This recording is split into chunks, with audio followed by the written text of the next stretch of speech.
또다시 패닉 바잉이다. 지금이라도 집 살까? 여러분들은 어떻게 하시겠습니까?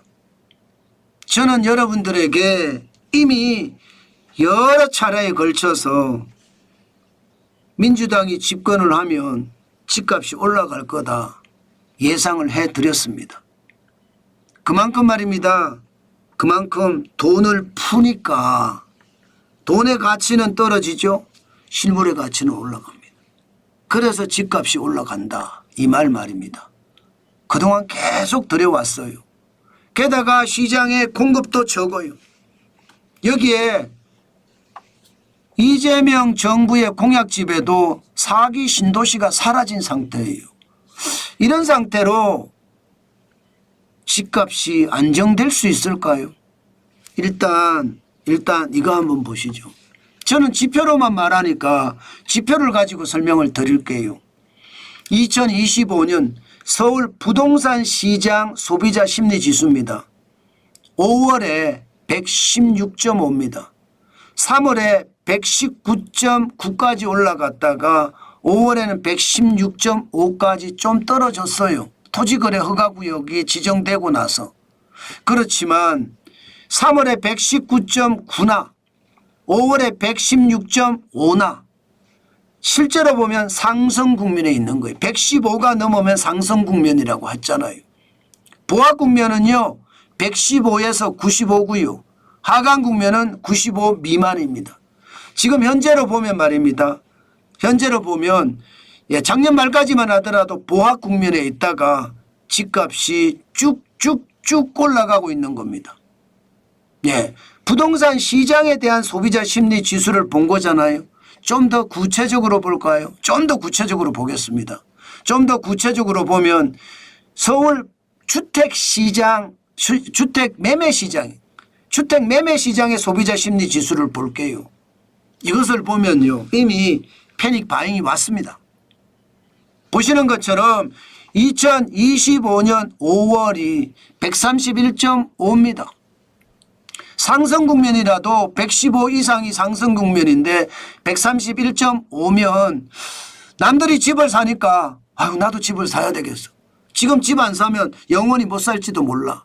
이런 패닉 바잉 공황 구매가 시작이 됐다는 거예요. 벌써 3월에 136.1을 기록했거든요.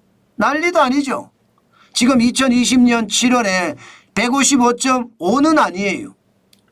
그리고 12월에 141.8은 아니에요. 그 정도는 아니지만 지금 131.5라는 숫자는 결국 말입니다. 패닉 바잉의 조짐이 온다 이렇게 이야기할 수 있다는 뜻입니다. 저는 여러분들에게 그렇게 말씀을 드렸어요. 지금이라도 집 살까 이렇게 말씀을 저한테 물으면요. 집이 없으세요? 집이 없으면 사세요. 제가 그렇게 말합니다. 왜 그렇게 말하느냐. 집은 내가 집을 가짐으로 해서 불안감이 해소가 돼요. 집이 없으면 늘 불안해요. 그런데 집이 있으면 안정감이 생깁니다. 좀 비싸더라도 내 집을 사는 거 저는 당연히 필요하다 이렇게 말씀을 드립니다. 그러면 투자는 해도 될까요? 이렇게 말하면 저는 그렇게 말씀을 드려요.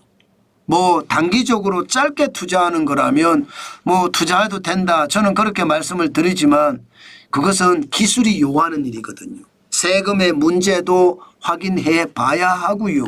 또 제일 중요한 게 규제거든요. 규제가 또 어떻게 떨어질지도 봐야 되고요.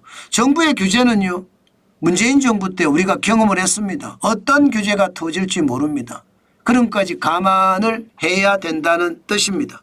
자, 그러면 집을 꼭 사야 되겠다. 그래도 집을 사야 되겠다. 그런 분들이라면 주택 매매 시장의 소비자 심리 지수인데 지역별입니다. 지역별로 보면 어디가 낮은지를 볼 수 있거든요. 이미 서울은 131.5니까 과열 국면이에요. 과열 국면 중에서도 패닉 바잉의 어떤 상황이 있습니다. 세종도 난리가 아니에요. 세종. 133.2까지 올라갔으니까 세종도 이 수도를 옮긴다는 그런 단서 하나 때문에 저렇게 올라가고 있는데 저기도 아니라고 봐야죠. 울산은요 118.4예요. 울산도 많이 올라갔어요. 울산이 이게 소비의 도시잖아요. 그만큼 도심 규모가 크니까 많이 올라가는 것 같아요. 경기도도 113.6입니다. 경기도도 많이 올랐다는 뜻이죠. 지금 전체적으로 봐서는요. 100이 다 넘어요. 100 아래가 없습니다. 인천도 105.3, 부산은 102.2, 대구도 104.8, 광주도 102.5, 대전은 106.2, 100 아래가 없습니다. 저는 그렇게 생각하면 투자로 뭐를 하려고 한다는 것은 조금 더 생각을 해 보시는 거. 세금의 문제라든가 정부의 규제를 뚫을 자신이 있으면 투자의 문제도 저는 단기적으로는 좋다고 생각합니다. 그만큼 말입니다. 집값이 계속 올라가거든요. 서울 집값이 2025년 6월 9일에 0.16이 올라갔거든요. 주간 단위로 이 정도 올라갔으면 굉장히 많이 올라가요. 이제 오늘이 목요일이죠. 오늘 이제 한국부동산원에서 발표가 될 겁니다. 이게 2024년 8월 12일에 0.32가 있었는데 이 0.32가 넘을 건지 말 건지 결정이 날 거예요. 만약에 올라가면 패닉 바잉이 확실하게 시행이 된다. 올라갈 가능성도 많습니다. 왜? 지금 전세값이 계속 올라갔거든요. 19주 연속 상승했거든요. 19주 연속. 그만큼 말입니다. 시장의 불안감 저는 크다고 봅니다. 크다고 봐요. 그래서 여러분 시장을 제대로 보시라는 거 제가 말씀을 드립니다.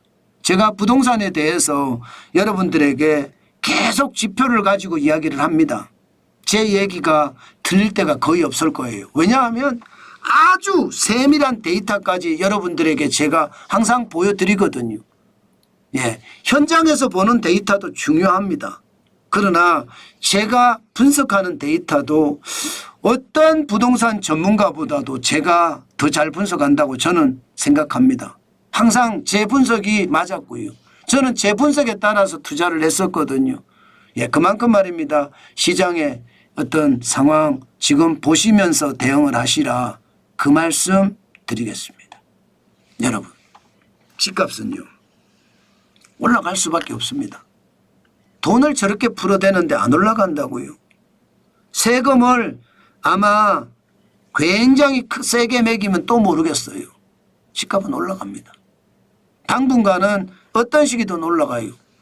집값이 올라가는 요소가 돈 푸는 거, 공급이 부족한 거, 수요가 늘어나는 거.